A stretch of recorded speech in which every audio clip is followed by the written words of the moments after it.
RTL Petit Matin de l'été. Dans les cartons avec Valentin Fargier. Valentin, chaque matin, vous nous parlez de toutes sortes de projets, des films, des disques, des monuments qui ne se sont finalement pas faits, qui sont restés dans les cartons, des histoires incroyables. Qu'y a-t-il dans votre carton ce matin ? Eh bien ce matin, Peggy, dans mes cartons, il y a des maisons disséminées dans la campagne, des fermes au milieu de la ville et des autoroutes serpentant entre les champs.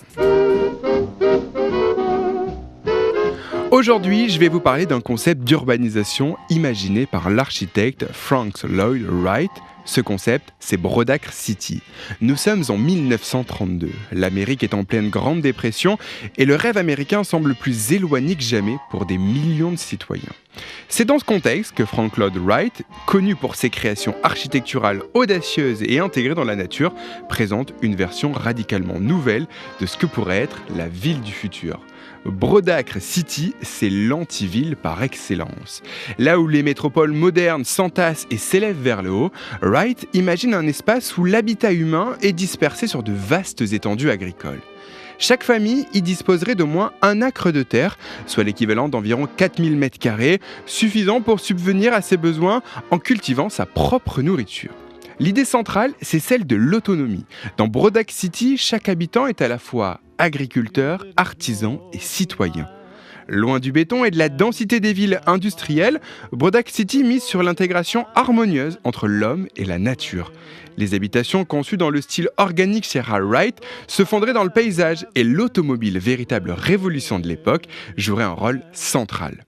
Les routes ne seraient plus des lignes droites déshumanisées, mais des artères de liberté, serpentant à travers des terres verdoyantes et reliant entre eux centres communautaires, marchés locaux ou encore lieux de culture. Mais alors, quel est le problème ? Eh bien, comme souvent, c'est la réalité qui rattrape les rêves les plus audacieux. Et Brodacre City, bien qu'audacieuse par son concept, se heurte à plusieurs obstacles insurmontables. Déjà, il y a le coût astronomique pour transformer des terres agricoles en vastes espaces d'habitation. Ensuite, la question de la faisabilité. Une société entière basée sur l'autonomie individuelle demande une transformation complète de l'économie et de la mentalité collective. Mais surtout, Peggy, ce qui rend Brodacre City impraticable, c'est le manque de consensus autour de l'idée même de disperser la population. À une époque où les villes continuent de croître et où l'industrialisation appelle à la concentration des populations, l'idée de Wright semble à contre-courant des réalités sociales, économiques de son temps.